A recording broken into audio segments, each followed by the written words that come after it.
ऐसे 14th number वाले questions बहुत आते हैं और बहुत कंफ्यूजिंग होते हैं कि किस में हमें किस डिनोमिनेटर में किसको कब लेना है। पहले तो उसमें कहा गया है कि ए की इनकम जो है वो बी से इतनी लेस है, तो हर टाइम तो हम फॉर्मूला मेमोराइज नहीं कर सकते ना। चलो मैं एक सिंपल वे बताती हूँ कि देखो यहाँ पे कंपैरिजन किसके टर्म्स में हो रहा है, बी के टर्म्स में। यानी ए को हम बता रहे हैं 20% लेस, बी के टर्म्स में ना is less 20% than that of B. A का जो इनकम है वो बी से 20% लेस है in terms of B. A's income is 20% less than that of B। तो जब हम देन डैट लगाते हैं ना, उसके बाद वाला जो नंबर होता है उससे कंपेयर कर रहे हैं। इसका मतलब जिससे कंपेयर कर रहे हैं उसी को लेते हैं। तो अगर हम A को 80 मान रहे हैं और B को 100 मान रहे हैं तो क्या होगा, पहले वाले इक्वेशन के लिए, पहले वाले स्टेटमेंट के लिए ये इक्वेशन होगा कि यहाँ हम 100% B में से जब 20% निकालेंगे, 20% B में से क्यों निकालेंगे, क्योंकि यहाँ पे कंपैरिजन बी के टर्म्स में हो रहा है। 20% बी में से निकालेंगे तो 20 आएगा, फिर उसी को हम बी से माइनस कर देंगे तो 80 आएगा।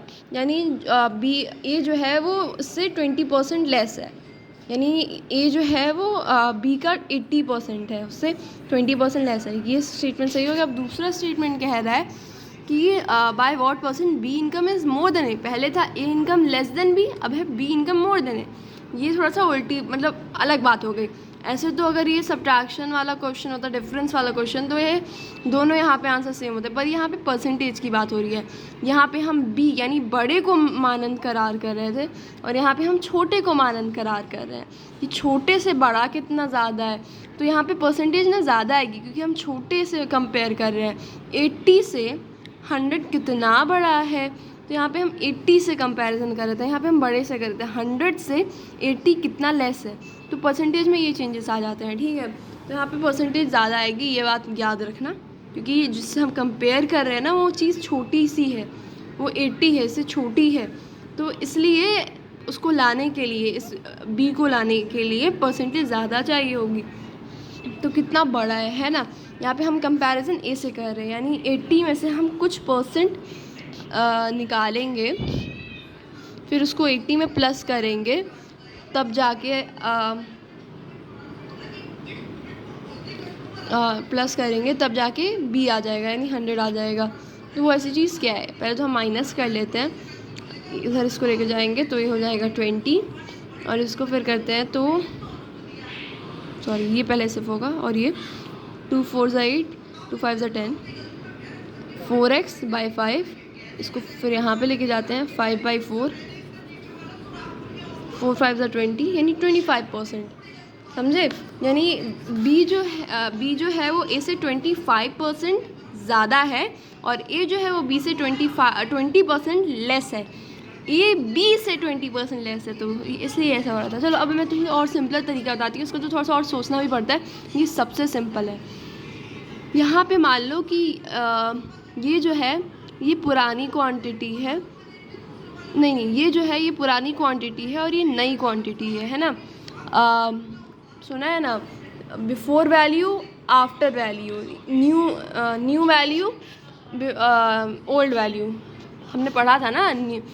न्यू को ओल्ड से माइनस करें तो इंक्रीजमेंट परसेंट जो आता है, increase percent, decrease percent. Population पहले इतनी थी, पॉपुलेशन अब इतनी हो गई, तो अगर पॉपुलेशन पहले से ज़्यादा हुई है तो इंक्रीज परसेंट, पॉपुलेशन पहले से कम हुई है तो हम मान लेते हैं कि ये दोनों एक नंबर थे। ये एक नंबर था जो पहले 100 था, ठीक है, पहले वो 100 था लेकिन अब वो 80 हो गया, तो वो कितना लेस हो गया, वो कितना लेस हो गया। आसान है ना, old value new value, here new value is lesser than old value, so we have to find the decrease percent, and as we know कि जब हमें निकालनी होती है डिक्रीज परसेंट तो हम क्या करेंगे, old value minus new value upon old value which is B.